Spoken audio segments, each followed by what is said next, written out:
The Ag Minute on This Week in Louisiana Agriculture is brought to you by your Louisiana propane dealers, fuel for our future, and by the Southeast United Dairy Industry Association, dedicated to dairy, our cows, our milk, our land.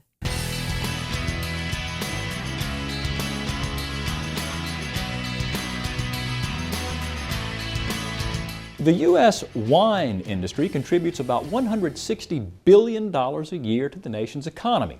In April, the Louisiana legislature declared September as Louisiana Wine Month to celebrate our wine industry here in the state. Kristen Oakes now joins us with this week's Ag Minute, and we have had wine stories before, and some might call it a fledgling industry, but a lot of folks are beginning to take note of what we're doing here in Louisiana. A lot of people don't realize that the wine industry here in the state can affect you even if you don't drink wine.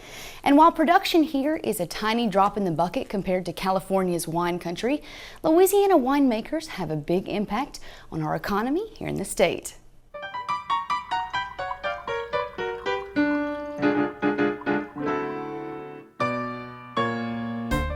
Americans love to open a good bottle of wine. In fact, last year the United States consumed more wine than any other country in the world. Here in Louisiana, local vineyards uncork a booming business and a homegrown passion for wine. The Louisiana wine industry pours new revenue into the economy through tax dollars, new jobs, and local tourism. But Louisiana's hot and humid climate creates a challenge when it comes to growing grapes.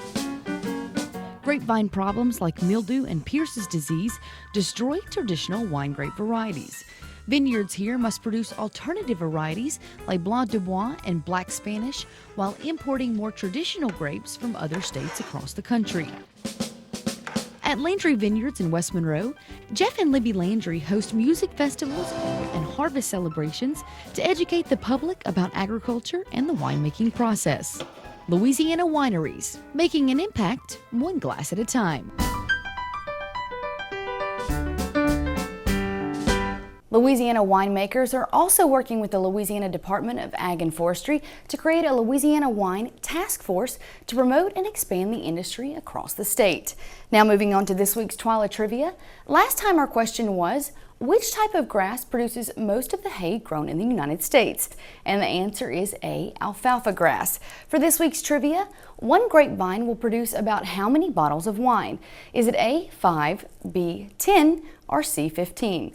To enter this week's contest, all you need to do is log on to our website, twylatv.org, submit your answer, and we'll choose a winner from all the correct entries who will receive a copy of Holly Clegg's new cookbook, Eating Well to Fight Arthritis, just in time for this week's segment with Holly and AJ. And I'll bet you some of the wine that's grown here in Louisiana would go really good with those dishes. And I have had the wine from the Landry Vineyard as well as the Pontchartrain Vineyards, and they are very good. Kristen Oakes, thanks.